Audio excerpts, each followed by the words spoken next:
আল্লাহ পাক বলেন, ইয়াউমা লা ইয়ানফাউ মালু ওয়ালা বানুন ইল্লা মান আতাল্লাহা বিকলবিন সালিম। অসুস্থ বডি নিয়ে কবরে গেছো, ঝামেলা নাই। অসুস্থ আত্মা নিয়ে কবরে গেছো, তাহলে কিন্তু রেহাই নাই।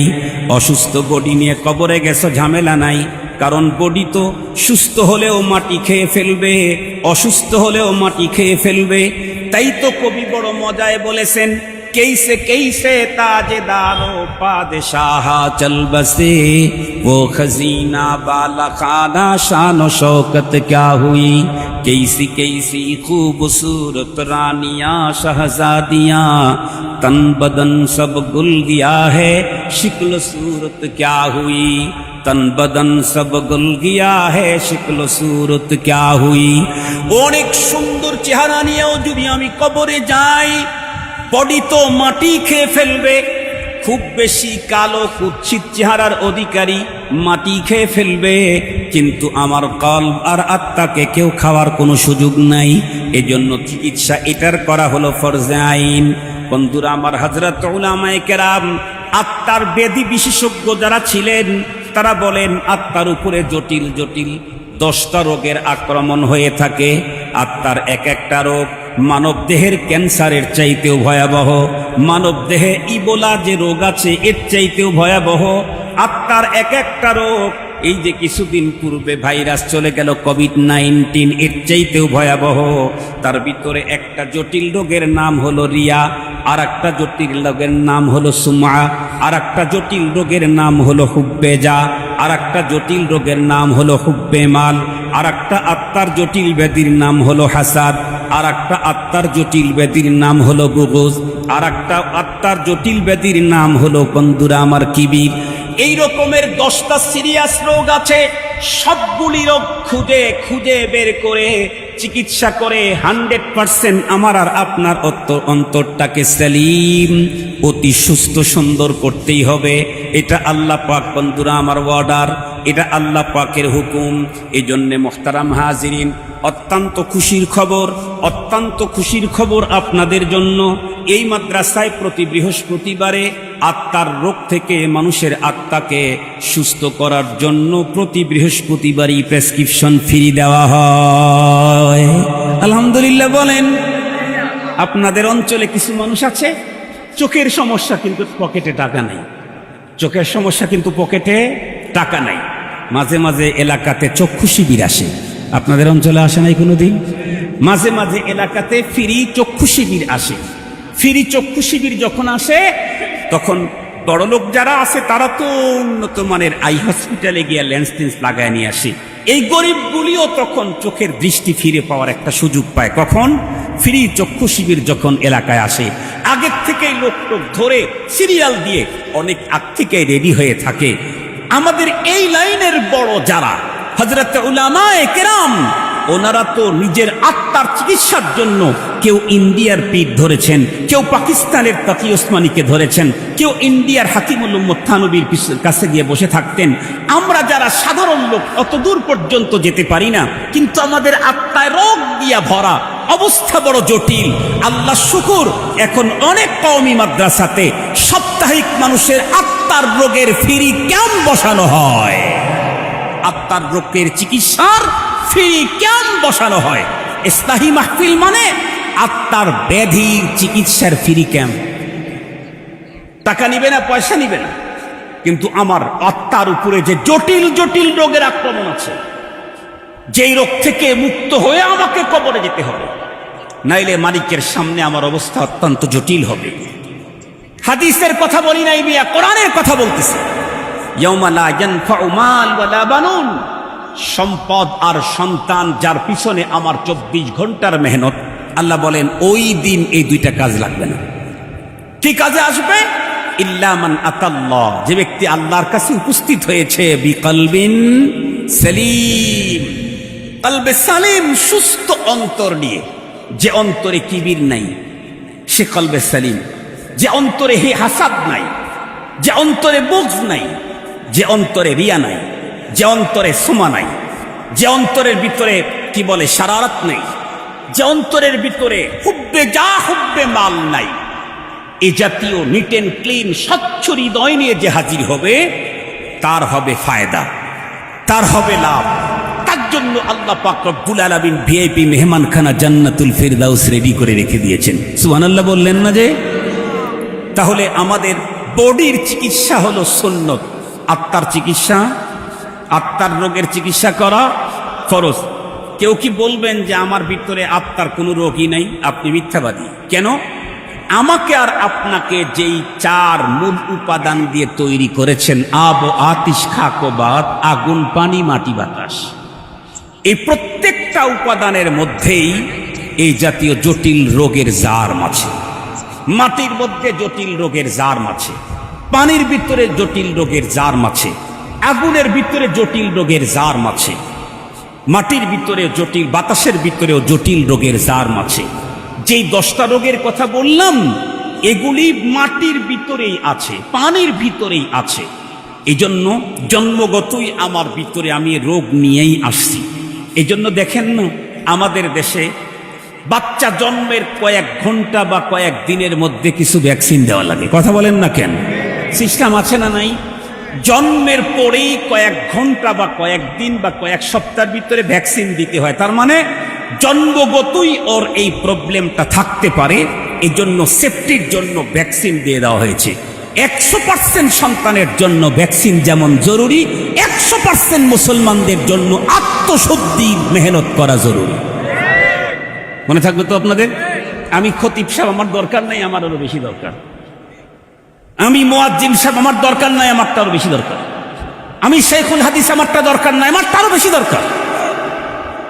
মুহতারাম হাজিরিন, এজন্য মনে রাখবেন নামাজ আমিও পড়ি, সিদ্দিক আকবর রাদিয়াল্লাহু আনহু পড়েছেন। নামাজ আমিও পড়ি, হযরত ওমর ফারুক রাদিয়াল্লাহু তাআলা আনহু পড়েছেন। সিদ্দিক আকবর রাদিয়াল্লাহু তাআলা আনহুর 2 রাকাত নামাজের ওজন আমার সারা জীবনের সব নামাজ দিয়ে হবে কি? কেন কেন পার্থক্য কিসে? উনি তো 1 রাকাতে 1 রুকুই করেছেন, আমিও তো 1 রুকু করি। উনি তো 1 রাকাতে 2 সেজদা দিয়েছেন, আমি মাঝে মাঝে ভুল করার কারণে সেজদারও 2টা বাড়ায়া 4টে সেজদা দিলাম। এরকম হয় না? সৌ সেজদা দেই না আমরা? ওনার চাইতে সেজদা আমার 2টা আরো বাড়ানো আছে, কিন্তু ওনার 2 রাকাত আর আমার সারা জিন্দিগির নামাজ সমান হয় না। কেন?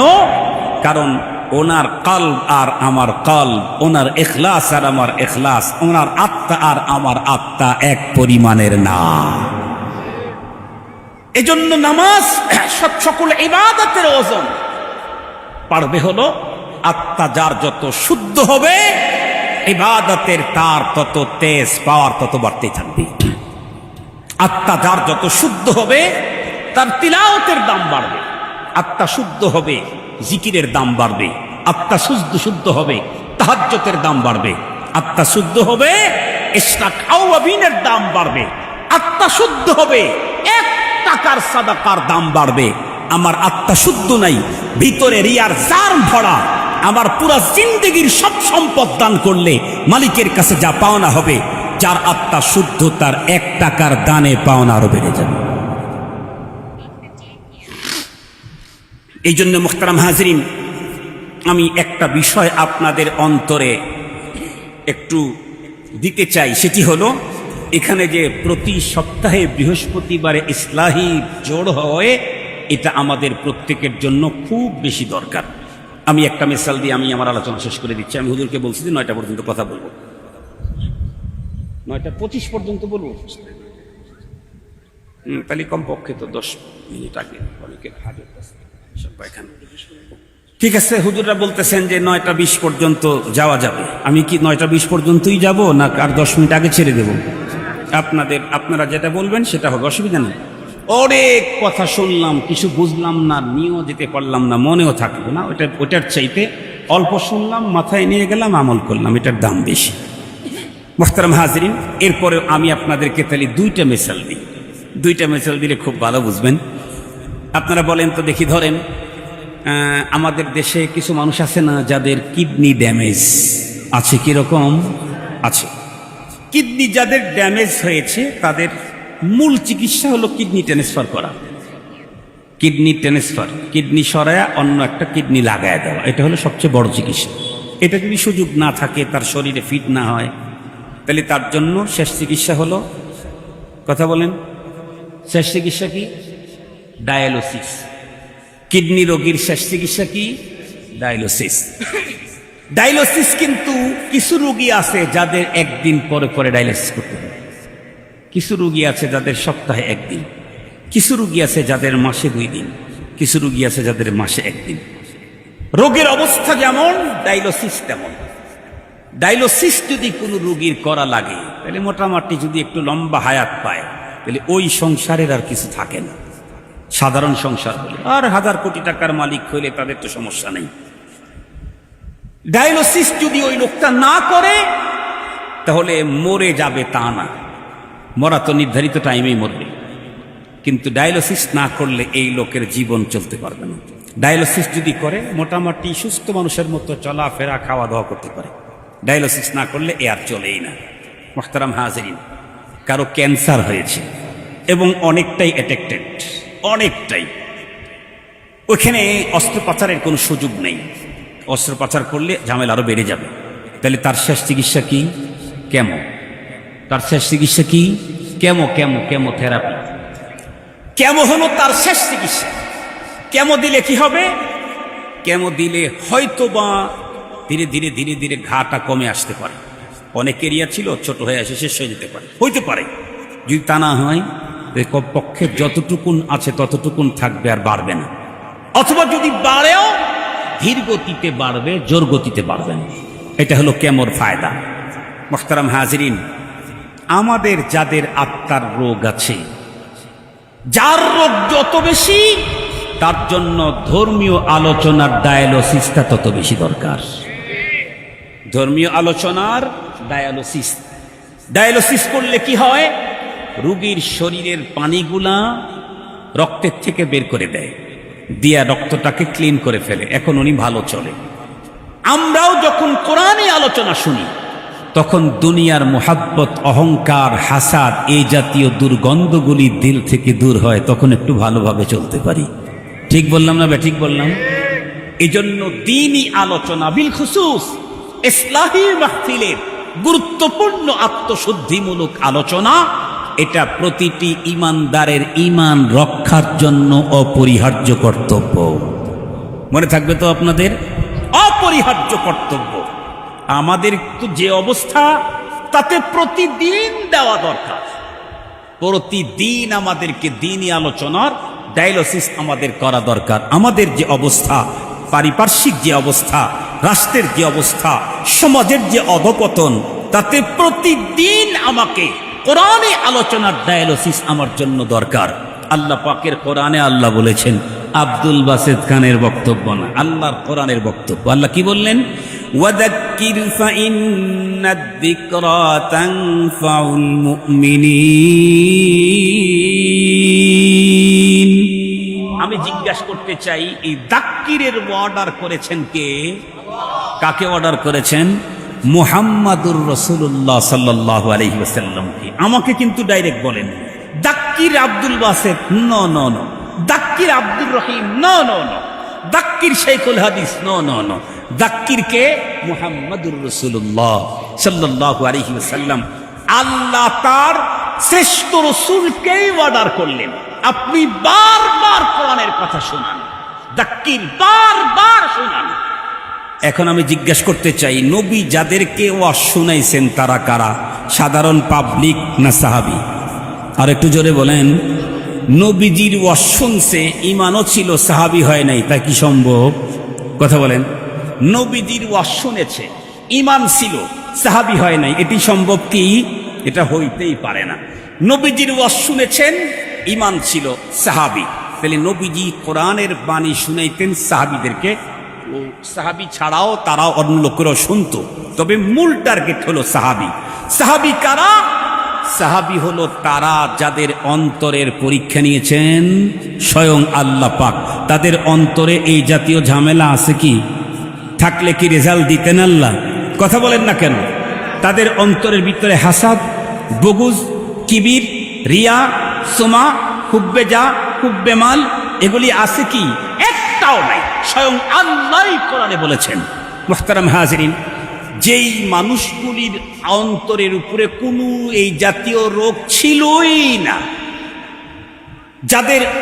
যাদের অন্তরটা হলো মাহফুজ, এই জাতীয় লোকদেরকেই আল্লাহ তার রসুলকে বলতেছেন ওনাদেরকেই বারবার কোরআনের কথা শুনান। তাইলে আমাদের অন্তর তো রোগে ভরা, তাইলে আমাদের কতক্ষণ কয়দিন পর পর শোনা দরকার? বছরে একবার। কথা বলেন না কেন? কথা বলেন বছরে একবার। আমাদের সাহাবীদের যদি দৈনিক শুনতে হয়, আমাদেরকে তো প্রতি ঘন্টায় শোনা দরকার। আমাদের দিলের যে অবস্থা দেখেন, রোগী যত নরমাল হয় তো তখন তাকে নরমাল বেডে রাখে। রোগী যখন জটিল হয় তখন তাকে আইসিইউতে রাখে। আইসিইউতে রেখে কি ওই নার্স আর ডাক্তারেরা বাইরে যা ঘুমায় না? একজন ডাক্তার 24 ঘন্টা তার কাছে বসে থাকে। একজন ডাক্তার 24 ঘন্টা ওর কাছে বসে থাকে। উনি উঠে যাওয়ার আগে আর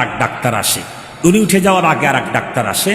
বিশেষ করে হার্টের যদি প্রবলেম হয় তাহলে কৃত্রিম হাতের ভিতরে একটা নিয়ে এরকম করে উনি চিপতে থাকে। এরকম আমি নিজের চোখে দেখেছি, এরকম করে চিপতে থাকে। উনি চিপতে আর একজন আসবে, সে চিপতে থাকবে। তাহলে আমাদের তো হার্টের রোগী ইমার্জেন্সিতে গেলে যেমন হয় তার চাইতে বড় ইমার্জেন্সিতে আমরা আছি। কথা বলেন ভাই। এজন্য আমাদের জরুরত হলো প্রতিদিন কোরআনী আলোচনার কেমোথেরাপি গ্রহণ করা। মনে থাকবে তো আমাদের ইনশাআল্লাহ? সেখানে সপ্তাহে একদিন মদিনাতুল ইমদাদুল উলুম এই মাদ্রাসাতে বৃহস্পতিবারের দিন আমার আত্মাকে শুদ্ধ করার ফ্রি ক্যাম্প বসানো হয়। আর আমি এলাকাতে থাকার পরেও আমি আমার অন্তর আত্মার চিকিৎসা নিতে আসবো না, তাহলে আমার চাইতে বোকা, আমার চাইতে বদনসিব, আমার চাইতে বড় পোড়া কপালওয়ালা আর কেউ হতেই পারে না। আপনারা কি মনে করেন ডাক্তার অসুস্থ হলে তো আর চিকিৎসা নেওয়া লাগে না? আপনারা আমার কথা বুঝেন নাই। ডাক্তার যদি অসুস্থ হয় তাহলে তো আর চিকিৎসা নেওয়া দরকার না গেল। ডাক্তারেরও চিকিৎসা নেওয়া লাগে। ডাক্তারেরও যদি চিকিৎসা নেওয়া লাগে তাহলে আমি শাইখুল হাদিস হই আর শাইখুত তাফসীর হই, আমারও আত্মার চিকিৎসা নেওয়া দরকার আছে না নাই? শুধু পাবলিক আসবে চিকিৎসা নিতে? না, আমি আলিম, আমি শাইখুল হাদিস, আমি শাইখুত তাফসীর, আমি আদিব, আমি সাহিত্যিক, আমি অনেক বড় কারি, আমি উস্তাদ কি হাফেজদের উস্তাদুল হুফাজ আমি। এরপরেও আমার যেহেতু দিল আছে, আমার দিলের রোগ আছে, এখানে যেহেতু ফ্রি ক্যাম্প বসছে তো আমি আমার দিলটাকে চেক করার জন্য এখানেও আমি আসব। আমরা যদি কোনো রুগী নিয়ে কোনো এই ডাক্তারের কাছে ঢুকি, যদি দেখি যে ওইখানে মাপা মেশিন আছে, তাহলে খালি রুগী মাপে না, রুগীর সাথে যে যায় সেও একটু দাঁড়ায়। কথা বলেন না কেন? আপনারা বুঝি এই কাজটা জীবনেও করেন নাই না? আপনারাও করেছেন? তা ভাবে মনে হইতেছে শুধু আব্দুল বাসেত খান নিয়ে কাজ করছে, আপনারা কেউ করেন নাই। মোহতারাম হাজিরিন, আপনারাও করেছেন। ডাক্তারের ওখানে ঢুকছেন, দেখতেছেন যে বাইরে ওজন মাপার মেশিন আছে।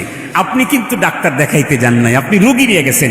কিন্তু যাওয়ার পরে আপনার ইচ্ছা করে দেখি তো আমার ওজন কত, আপনি ওখানে দাঁড়ায়া দেখেন। মোহতারাম হাজিরিন, তো আমরা যারা মুহাদ্দিস, শাইখুল হাদিস, শাইখুত তাফসীর, কোনো জায়গাতে যদি ইসলাহি জোড় হয়, বুজুর্গানে তিনি ইসলাহি আলোচনা করেন, তাই সেইখানে গিয়ে আমি আমার আত্মাটাকে একটু মেপে আসা দরকার আছে না নাই?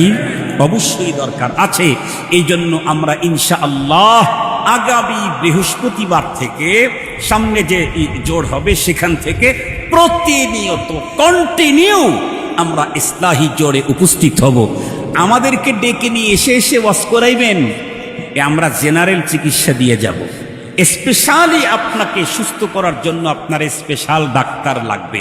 উনি বুঝবেন যে এ পর্যন্ত কয়টার চিকিৎসা দিয়েছি, কয়টার চিকিৎসা বাদ আছে। আমার কাছে তো আপনার কোনো রিপোর্ট নেই। এজন্য উন্নত মানের ব্যক্তি যারা আছে আমাদের দেশে, মন্ত্রী বলেন, মিনিস্টার বলেন, টাকাওয়ালা বলেন, পয়সাওয়ালা বলেন, এদের প্রত্যেকেরই একটা ব্যক্তিগত ডাক্তার থাকে। যত বড় ডাক্তারের কাছেই যাক, সিঙ্গাপুরে যাচ্ছে ব্যক্তিগত ডাক্তারকে সাথে করে নিয়ে যায়। ব্যক্তিগত ডাক্তারকে সাথে করে নিয়ে যায় কেন? এই ডাক্তারের কাছে আমার পুরা বডির কন্ডিশন জানা আছে।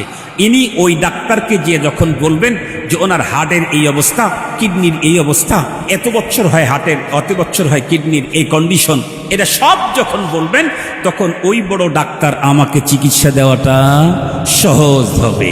তাছাড়া উনি অন্ধকারে হার্টের চিকিৎসা দিবেন না হাড়ের চিকিৎসা দিবেন? উনি কি ইউরোর চিকিৎসা দিবেন না নিউরোর মেডিসিন দিয়ে দিবেন? উনি কি বক্ষব্যাধির প্রবলেম এটা দূর করবেন, নাকি উনি চামড়ার ব্যাধির ট্রিটমেন্ট দিবেন, উনি ঝামেলায় পড়ে যাবেন। আমরা যারা আসি দূরের থেকে তারা হলো জেনারেল ট্রিটমেন্ট দেব, আর আপনাকে একেবারে হাতে কলমে ধরে ধরে সব রোগ থেকে আপনাকে মুক্ত করার জন্য ট্রিটমেন্ট প্রেসক্রিপশন দিবে হলো খানকায় যারা নিয়মিত বয়ান করে তারা। যেমন এই মাসে হয়তো রিয়া, লোক দেখানো যে ঝামেলা আছে মানুষের অন্তরে, এটার উপরে উনি 5 দিন বয়ান করলেন যে লোক দেখানো এত বড় ভয়াবহ ঝামেলা, এটার দ্বারাই এই হয় এই হয় এই হয়। এটাকে থেকে মুক্ত থাকার জন্য এই একটা তরিকা, এই একটা তরিকা, এই একটা তরিকা, এই একটা তরিকা, এই 5 তরিকায় আমরা রিয়া থেকে নিজের আত্মাকে মুক্ত করতে পারবো। এভাবে একদিন রিয়া, আবার সুমা, আবার বুখল, আবার কি বলে ইসের উপরে হাসাদ, আবার কিবির, এগুলার উপরে চিকিৎসা দিতে থাকবে। আর আমরা আমাদের আত্মাটাকে ওই চিকিৎসায় যখন সুস্থ করার জন্য মেহনত করতে থাকবো, ইনশাআল্লাহ একদিন দেখা যাবে আল্লাহ আমাকেও কলবে সালিমের মালিক বানায় দিয়েছেন। সুবহানাল্লাহ বলেন, সুবহানাল্লাহ বলেন। আর যদি জীবনে চলতে চলতে চলতে চলতে 10 বছর পরেও আমি কলবে সালিমের মালিক হই, আর আজরাইল রাস্তা দিয়ে হাইতে যাইতেই যদি আমাকে ধরে নিয়ে যায়, তাহলে আমার কোনো পেরেশানি নাই। কেন? রব যেটা দেখবেন সেটা আমি ক্লিয়ার করে রেখেছি। আলহামদুলিল্লাহ, আমি করি নাই, আমার রব আমাকে করে দিয়েছেন। আমি করি নাই, আমার রব আমাকে করে দিয়েছেন। আমি সালিম কলবের অধিকারী হয়েছি। আমি শ্বশুর বাড়ি যাইতে মারা গেলেও সমস্যা নাই, আমি পুকুরে পড়ে মারা গেলেও সমস্যা নাই, কোরআন তেলাওয়াত করতে করতে মারা গেলেও সমস্যা নাই, সিজদায় মারা গেলেও আমার কোনো সমস্যা নাই। কেন? রব যেটা দেখবেন সেটা আমি প্রস্তুত করে রেখেছি। আলহামদুলিল্লাহ বলবেন কি একটু? এটা খুব দরকার আছে না ভাই? দরকার আছে না? আপনারা এই মজলিসে বসবেন তো ইনশাআল্লাহ নিজের সন্তানদেরকে, বন্ধুদেরকে, আপনজনদেরকে ডেকে ডেকে নিয়ে আসবেন। আপনার ছেলের জ্বর হলে, আমি গত জুমায় ঢাকাতে আমি 2টা মসজিদে জুমার নামাজ পড়াই। ঢাকাতে একটা সেন্ট্রাল মসজিদ, বনশ্রী সেন্ট্রাল মসজিদ রামপুরাতে। গত জুমায় এখানে নামাজ পড়াইলাম। পড়ানোর পরে এক মুসল্লি আমাকে দাওয়াত করে নিয়ে গেলেন তার বাসায়। তার ছেলের জ্বর আসতে, উনি বলতেছেন হুজুর শুধু জ্বরের টেস্টেই আমি এ পর্যন্ত 45,000 টাকা ব্যয় করেছি। জ্বরের টেস্ট, তার মানে ডেঙ্গু ধরে নাই, তাই টেস্টে 45,000 টাকা ব্যয় করছে। ডেঙ্গু ধরলে কয় লাখ টাকা ব্যয় করতো আল্লাহ জানে। টাকা আছে, ব্যয় করছে। আর সন্তানের প্রতি মায়াও তার বেশি। একটা ছেলে, একটা মেয়ে। তো আমরা যেমন আমাদের ছেলের যদি ডেঙ্গু হয়, বাবা যেমন পেরেশান হয়, ছেলের ভিতরে যদি অহংকার থাকে, বাবা তার চাইতে বেশি পেরেশান হওয়ার কথা ছিল। ছেলের ভিতরে যদি বুগজ থাকে, আদাওয়াত থাকে, তাহলে বাবাকে আরো বেশি পেরেশান হওয়া দরকার ছিল। কেন? ডেঙ্গুর কারণে ছেলে কখনো মরে যাবে না, কিন্তু হাসাদের কারণে ছেলে জান্নাতে যেতে পারবে না। এ কথা আল্লাহ তার রসুলকে দিয়া বলায় দিয়েছেন। কারো অন্তরের ভিতরে জাহান্নামে যাওয়ার জন্য কয় টন অহংকার লাগবে? কয় টন? টাটা গাড়ির 2 গাড়ি। কথা বলেন না কেন? টাটা গাড়ির 2 গাড়ি অহংকার যার দিলে আছে সে জাহান্নামে যাবে। এটা হাদিসে আছে। কি আছে? 1 জাররা পরিমাণে অহংকার যার অন্তরে আছে সে জাহান্নামে যাবে। আমার সন্তানকে ডেঙ্গু থেকে মুক্ত করা বেশি দরকার না জাহান্নাম থেকে মুক্ত করা বেশি দরকার? এটা আমার জন্য ফরজ না মুসন্নত? ফরজ। আল্লাহ পাক বলেন, ইয়া আইয়ুহাল্লাযীনা আমানু কু আনফুসাকুম ওয়া আহলিকুম নারা ওয়াকুদুহান নাসু ওয়াল হিজারা عليها ملائكة غلاد شداد لا يعصون الله ما أمرهم ويفعلون ما يؤمرون। আল্লাহ তাআলা ওয়ার্ডার করেছেন, ইয়া আইয়ুহাল্লাযীনা আমানু, হে আমার বিশ্বাসীরা, কু আনফুসাকুম ওয়া আহলিকুম নারা, তুমি তোমাকে আর তোমার পরিবারকে আগুন থেকে বাঁচাও। তুমি তোমাকে আর তোমার পরিবারকে আগুন থেকে বাঁচাও। আমি তাহাজ্জুদ পড়লাম, আমি পীরসাব হয়ে গেলাম, আমি বুজুর্গ হলাম, আমি ওলি হইলাম, আমি আবদাল হইলাম, আমি আউয়াবিন চাষ এগুলি নিয়মিত করলাম, কিন্তু আমার সন্তানকে কখনোই তার দিল পরিষ্কারের জন্য, তার ঈমান সুন্দর করার কোনো ফিকির করলাম না, তাহলে পরপারে আমার মুক্তি, কথা বলেন না কেন, হবে না। বরং সন্তানরা কি বলবে? রব্বানা আরিনাল্লাযাইনি আযাল্লানা মিনাল জিন্নি ওয়াল ইনস নাজআলহুমা তাহতা আকদামিনা লিয়াকুনা মিনাল আসফালিন। আল্লাহ তো সব বলে দিয়েছেন, এমনটি যদি করো এমনটি হবে, এমন যদি করো এমন হবে, এমনটি করলে এমন হবে। আমি যদি আমার সন্তানদের এই কলব, ঈমান, নীতি নৈতিকতা, শিষ্টাচার শিক্ষার পিছনে আমি যদি মেহনত না করি, রব্বে করিমের দরবারে আমি আসামি হতেই হবে, হতেই হবে। রবের আদালতের আসামি হলে আমাদের বাঁচার কোনো কায়দা নাই। এজন্য আসুন আমরা প্রত্যেকেই নিজে নিজের সিনাকে তো অবশ্যই এ জাতীয় ঝামেলা মুক্ত করবই, সাথে সাথে আমার বিলখুসুস আউয়ালান আমার স্ত্রী, আমার সন্তানাদি, এদেরকেও ঈমান, নীতি নৈতিকতা, তাদের কাল আর আত্মা, এদেরকেও কিবির মুক্ত করব, অহংকার মুক্ত করব, হাসাদ হিংসা মুক্ত করব, এদেরকেও বুগজ মুক্ত করব, এদেরকেও রিয়া মুক্ত করব, এদেরকে সুমা মুক্ত করব। সম্পদের মোহ, প্রসিদ্ধির মোহ থেকে সন্তানের দিলটাকে নিট এন্ড ক্লিন করার জন্য জিম্মাদারি, ফিকির আমার দরকার আছে। আসায়ুবিন্না, আমাকে ওর জন্য চেষ্টা চালাইতেই হবে। সফলতা ব্যর্থতা কার হাতে? আল্লাহ পাকের হাতে। ওয়াত্তাওফীকু মিনাল্লাহ, ওয়াত্তাওফীকু মিনাল্লাহ। সফলতার ব্যর্থতা আল্লাহ পাকের হাতে। এজন্য আসুন আজকের প্রোগ্রামটা ইসলাহি প্রোগ্রাম। ইসলাহি প্রোগ্রাম এটা আমাদের জীবনে কতটুকুন প্রয়োজন, এই কথাটাই শুধু আপনাদের হৃদয়ঙ্গম করাবার জন্য প্রায় 1 ঘন্টা পেরিয়ে গেছে, আপনাদের খেদমতে 1 ঘন্টা হয়ে গেছে প্রায়। এত লম্বা টাইম কথা বললাম। আল্লাহ তাআলা আমাকে আপনাদের সকলকে আত্মশুদ্ধি মিয়া মিয়া করে কলবে সালিমের